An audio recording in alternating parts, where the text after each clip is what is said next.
Presiden jangan segan tembak pesawat Malaysia pelanggar batas.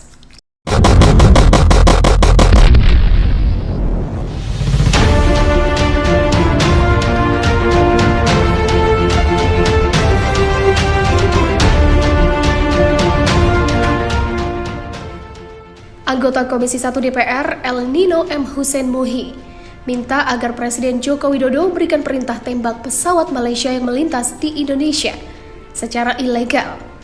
Baru-baru pesawat negeri jiran terdeteksi menerobos wilayah udara. Presiden mesti bicara dengan PM Malaysia bahwa kalau itu terus terjadi, maka Indonesia tidak segan-segan untuk menembak pesawat pelanggar batas. Begitulah kata El Nino. Meskipun Panglima TNI merupakan kepanjangan tangan Presiden, namun tetap saja komando tertinggi ada di tangan Jokowi. Oleh karenanya politikus Partai Gerindra ini meminta ada keberanian dan ketegasan dari Jokowi. Kasus ini keputusannya ada di otak, hati, dan lidah Presiden, bukan Panglima TNI. Presiden yang wajib tegas. Jangan sampai publik berkesimpulan bahwa Presiden hanya mengaku dan sok-sok tegas di masa kampanye, tapi kenyataannya lembek. Begitulah keluhnya. Sebelumnya, kapal dan pesawat Malaysia kembali melanggar wilayah perairan Ambalat. Belum lama ini, diketahui ada 9 pesawat sipil dan militer Malaysia melintasi wilayah udara Ambalat, Kalimantan Timur. Pelanggaran dilakukan berkali-kali walau petugas penjaga perbatasan Indonesia sudah memberikan peringatan. Malaysia tidak hanya sering melakukan pelanggaran perbatasan di wilayah laut, bukan juga pelanggaran lain seperti di udara sering terjadi, khususnya di perbatasan.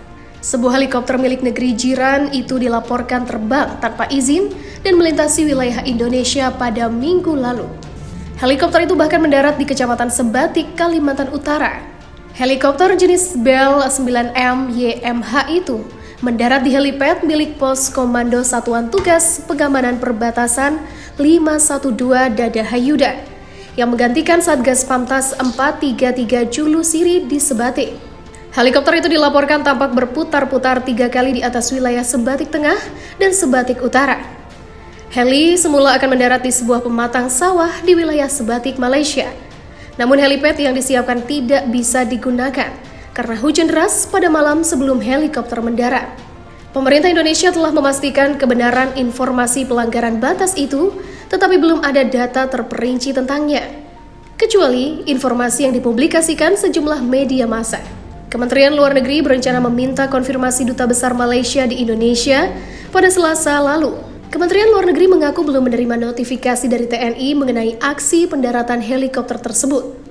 Notifikasi dan data pendukung sangat dibutuhkan jika ingin mengajukan nota protes kepada pemerintah Malaysia. Sejauh ini, Kemlu masih berkoordinasi dengan Mabes TNI dan TNI Angkatan Udara untuk memperoleh data resmi dan lengkap mendaratnya helikopter Malaysia. Begitulah Direktur Perjanjian Politik, Keamanan, dan Kewilayahan Kemlu, Oktavino Alimudin. Dihubungi terpisah, Kepala Pusat Penerangan TNI Mayor Jenderal Fuad Basya menyebutkan bahwa helikopter itu milik Sabah Air Aviation Bell 9M YMH. Heli terbang dan mendarat tanpa izin di wilayah Indonesia di Sebatik. Heli mendarat kurang 3 menit dan segera terbang setelah dihampiri prajurit TNI yang bertugas di wilayah tersebut. Menurut Fuad, helikopter itu berisi 5 orang, termasuk pilot dan kopilot. 1 orang diantaranya adalah Menteri Dalam Negeri Malaysia. Menteri itu dikabarkan akan meresmikan sebuah proyek di wilayah Sebatik, Malaysia yang berbatasan dengan Indonesia. Helikopter itu, Fuad menambahkan, tak terdeteksi radar Indonesia karena terbang rendah. Ia memperkirakan helikopter itu terbang rendah karena hanya akan mengantar Mendagri Malaysia ke lokasi peresmian proyek. Insiden pelanggaran batas itu bukan kali pertama. Entah sudah keberapa kali sejak Indonesia bertetangga dengan Malaysia.